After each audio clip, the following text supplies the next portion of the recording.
اب میں پروگرام کو آگے بڑھاتے ہوئے درس قرآن کے لیے محمد عامر کو دعوت دے رہا ہوں کہ وہ اسٹیج پر تشریف لائے اور سورہ لہب کی تلاوت کے ساتھ ساتھ اس کے معنی ترجمہ بیان فرمائے۔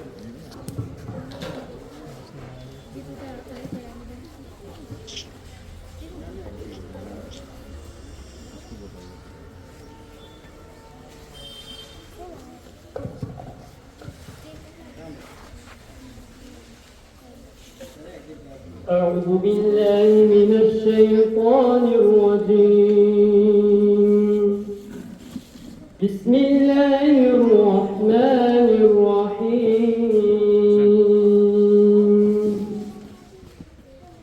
تبت يدا أبي لهب وتب ما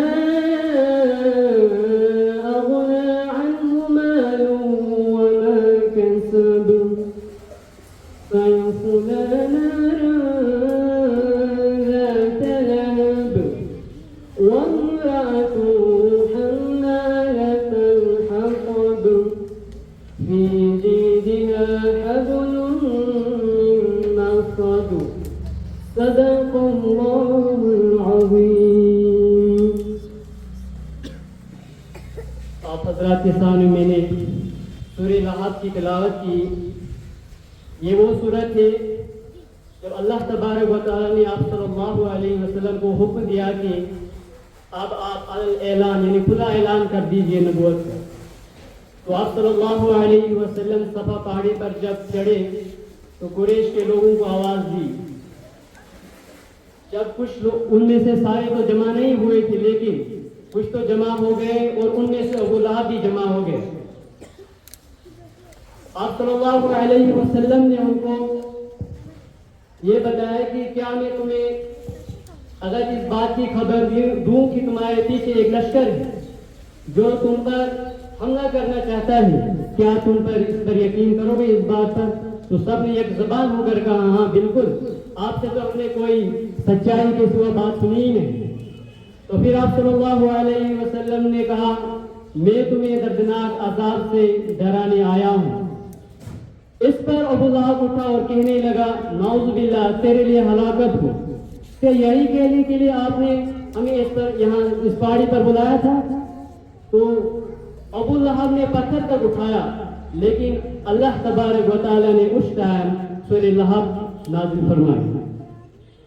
تبت یدا ابی لہب وتب، ابو لہب کے دونوں ہاتھ ٹوٹ جائے اور وہ برباد ہو جائے۔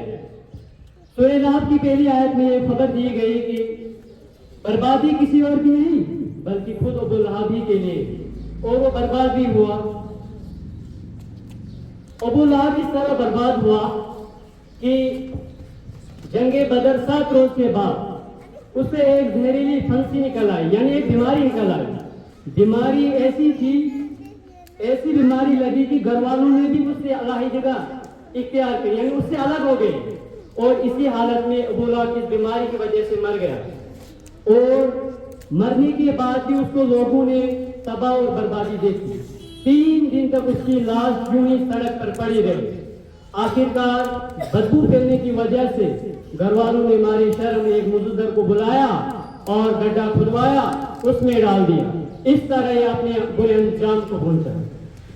ما اغنى عنه ماله وما كسب، نہ اس کا مال اس کے کام آیا اور نہ اس کی کمائی۔ اللہ تبارک و تعالیٰ نے ابو لہب کو مال و جائیداد اور اولاد کثرت سے نوازا تھا، جس پر وہ بڑا ناز کرتا تھا۔ جب اللہ کے عذاب نے اسے پکڑ لیا، نہ تو اس کا مال، نہ وہ جائیداد اور نہ اولاد بچا سکے۔ سَيَصْلَىٰ نَارًا ذَاتَ لَهَبٍ، عنقریب وہ بھڑکتی شعلوں والی آگ میں داخل ہوگا۔ آخرت کے دن بھی وہ اللہ کے عذاب سے نہیں بچے گا، شعلوں مارتی ہوئی آگ میں داخل ہوگا۔ وَامْرَأَتُهُ حَمَّالَةَ الْحَطَبِ فِي جِيدِهَا حَبْلٌ مِّن مَّسَدٍ، اور اس کی بیوی بھی جس کا نام ہمیں جمیل تھا، وہ بھی اپنے شوہر کے ساتھ یعنی ابو لہب کے ساتھ آپ صلی اللہ علیہ وسلم کے خلاف کفار مکہ کو اکساتی تھی اور جنگل سے کانٹے دار لکڑیاں لاتی تھی اور آپ صلی اللہ علیہ وسلم کے راستے میں بچھاتی تھی. اس بری حرکت کی وجہ سے، اس ام جمیل کی بری حرکت کی وجہ سے اللہ تبارک و تعالیٰ اس کے گلے کے اندر، جہنم کے اندر گلے میں ایک لوہے کا پھل ڈالیں گے. سورہ لہب سے یہ ہمیں معلوم ہوتا ہے کہ نیک اور اچھے لوگوں کو برا بھلا کہنا، نیک اور اچھے لوگوں کو برا بھلا کہنا دنیا آخرت دونوں تباہی کا ذریعہ ہے. ابو لہب اور ام جمیل اسلام تو قبول نہیں کیا تھا، لیکن الٹا آپ صلی اللہ علیہ وسلم کے دشمن ہو گئے اور آپ صلی اللہ علیہ وسلم کو طرح طرح سے ستایا. وآخر دعوانا الحمد للہ رب العالمین.